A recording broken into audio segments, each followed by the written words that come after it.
I decided to resurrect this late 2011 MacBook Pro, and let's see if I can get it up to 2020 standards and at least try to edit this video actually on the unit. All this and more on my first ever MacBook modification. Hopefully I do not damage this thing. Let's hit the intro.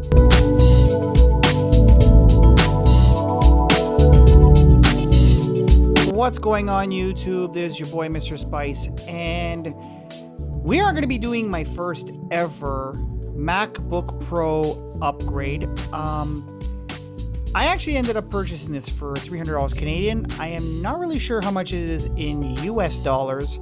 But this is a late 2011 MacBook Pro quad-core edition with a 2.0 turbo boost. Right now it's rocking an 8 gigs of RAM, 750 gigs SATA hard drive, and it's actually in immaculate condition except for this keyboard thing. Yeah, we don't really need that right now. But honestly, for 2011, it is in very good condition.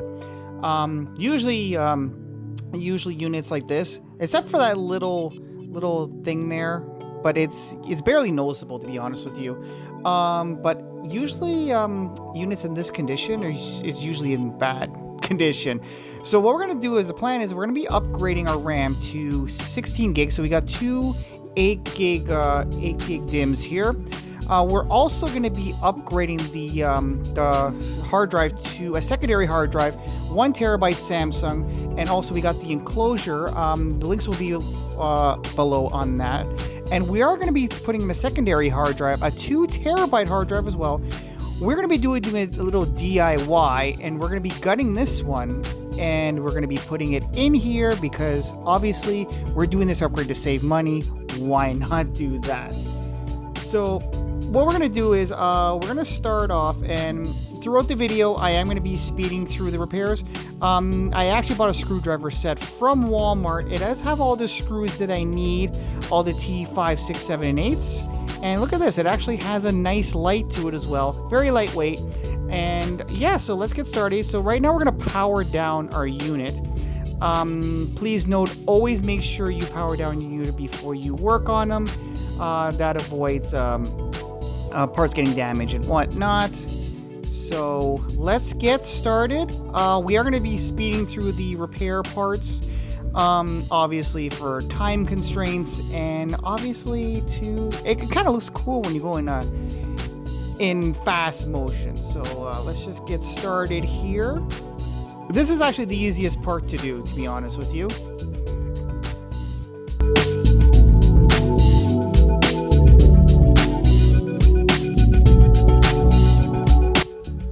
So this actually comes off very easy, and for 2011, it actually is not bad. The fans are a little bit dusty. We're going to do some housekeeping on that later on with some canned air. First thing we're going to do is we're actually going to remove the battery. Well, we're going to actually disconnect the battery so that way no electrical surges go through while we're doing our work. I actually like to use a plastic card. Reason being is because I don't want to use metal, especially metal on metal is not good. You don't want to risk anything at this point. And it looks like it's stuck there. This battery is actually the original battery, so it looks like it hasn't been removed ever. Let me see if I can pry this. There we go. Now we got it. Perfect. So that separates the battery from the unit, so now we can actually start our work. So we do have a SATA hard drive here. It actually came with, I think this was actually an extra upgrade. So that was a 750 gig. We are going to be replacing it with a 2 terabyte in that spot, and we are going to be putting in our secondary hard drive with our SSD. So the first thing we're going to do, we're actually going to remove the memory. Let me see. Maybe I should remove the battery first. Let me see. You know what, let's take out the battery just for the heck of it. Because it looks like it has never been removed. But wait, hold on a second. Oh boy, this is actually a triangle. Okay, I actually don't have this bit. Yikes. Okay, so I stand corrected. I don't have all the bits that I need, but you know what? The RAM DIMMs actually come out pretty good without removing the battery. So we're gonna do a workaround and we're just gonna remove it this way. And it does come out pretty easily. So that's the first one. We're gonna take out the second one. We're probably gonna use this in another unit later on. Okay, this one's a little bit tight. Come on. The bottom one is always the hardest one. There we go. The bottom one's always the hardest one to get out. So these ones actually are 8 gigs each for a total of 16 gigs. Based on the Apple website, this thing can only take 8 gigs, but it has been known to take 16. So we're putting in a 16 instead. Let's line that one here, and now we're going to put this one in. The good thing is they only could go one way, so we can't put it in wrong. This is probably the easiest part of the upgrade as opposed to taking off the back.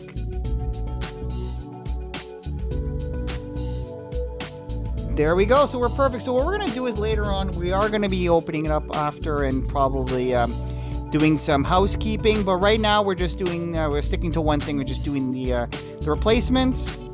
So next we're going to be working on our secondary hard drive.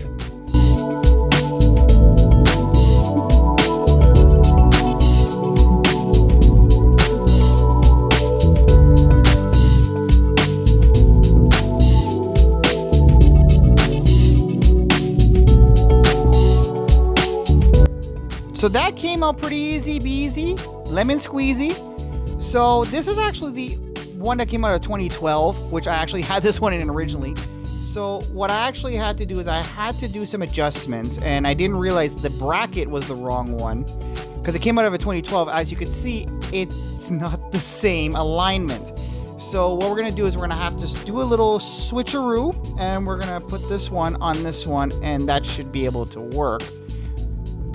So we're just going to remove the screw here. We're going to have to switch the bit here. There we go.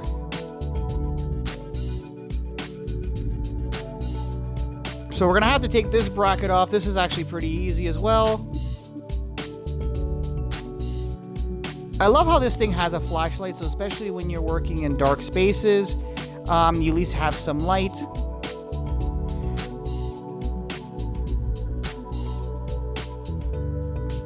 Honestly, I was wondering why the other one wasn't fitting originally, and now I know. I thought I was losing my mind. Guys, come on, bear with me. This is my first upgrade, so we're going to put this bracket here for now. This is actually off the 2012. We'll put it there so it doesn't get lost. Now we're going to take it off the 2011. This is actually off the optical CD drive, and we're going to put it on the bracket here. So we should be getting some really good read and write speeds with this new SSD we're going to be putting in here.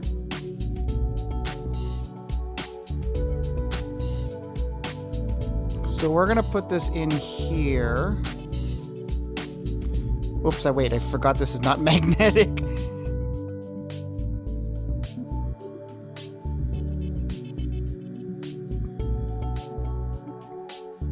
Come on.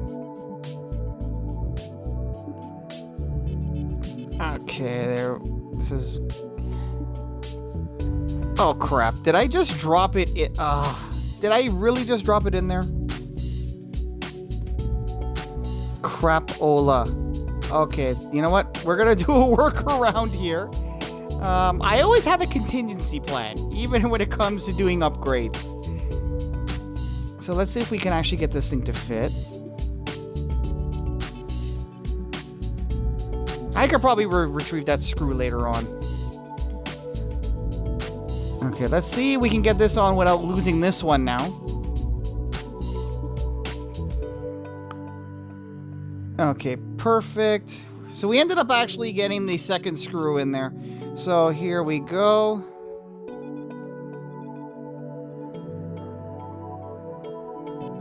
There we go. Awesome. Perfect. So now we are gonna, everything looks good. We're gonna just put it back in now. So we're gonna do the reverse what we did earlier.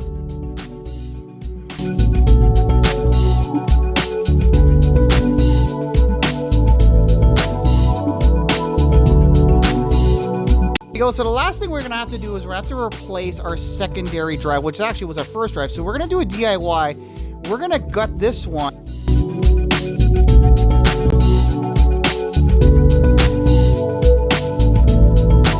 That went in easy. So everything looks pretty good.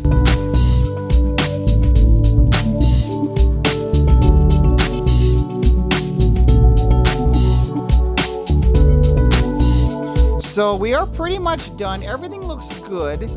And yeah, everything looks perfect. And yeah, there we go, our new upgrade. When I was actually, to make a long story short, doing this video and doing this for the first time, there's a few things that you actually have to remember. First of all, you have to take your time. Make sure that your work area is as clean as possible. So that way no debris goes into the unit. Also, you have to make sure, and which was actually really hard when you actually saw some of the footage when I was doing the teardown, is that you can't really use magnetic screwdrivers because obviously it can mess up the components in the unit with the electromagnetic whatnot. You could see I was struggling with the screws because the screws are so small.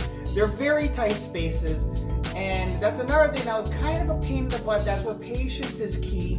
When it comes to the actual picking the unit, the unibody, in my opinion, is the best unit to get. Reason being is because it's fully upgradable. You can upgrade the RAM, as we did in this one. We also, again, we ended up putting a second hard drive. And what I tried to do in this video, I tried to make it as budget friendly as possible because, again, we're doing a rebuild. So obviously when you do a rebuild, you're not gonna have that resource to get a 4 terabyte SSD. I would love to, don't get me wrong, and probably I'm gonna hint, I'm probably gonna do that in the next video. But yeah, honestly, the performance is amazing compared to what it was before. I'm actually very impressed on how smooth it is. The only issue that I had is when I was trying to put in an updated OS, a non-supported update, and I noticed that the graphic card, even though it has a dual graphic card, it was stalling. It was kind of like a little bit of a lag. So that's why I decided to go with the High Sierra, because as you can see, it runs very smooth, very seamless, as opposed to putting Maccabi on there. And yeah, it was just, don't get me wrong, it's a good operating system, but at the same time, there is that little bit of a lag. So again, I love doing these mod videos, and if you want me to see me mod another older system, please free to link it in the comments. And also, if you want me to do like a more detailed teardown video, please let me know in the comments as well. This was more of a speed modification. This wasn't really a tutorial per se. It wasn't really an in-depth tutorial, but if you guys want me to do that, just let me know. And again, I enjoy doing videos like this. This was my first time, and hopefully it won't be my last. And I hope you guys learned something, that just because a unit is old doesn't mean it's useless. Anyway guys, I'll see you in the next one. Make sure you like and subscribe and hit that notification bell that's probably on this side or on this side, depending on the way this camera is pointed. And I'll see you in the next one.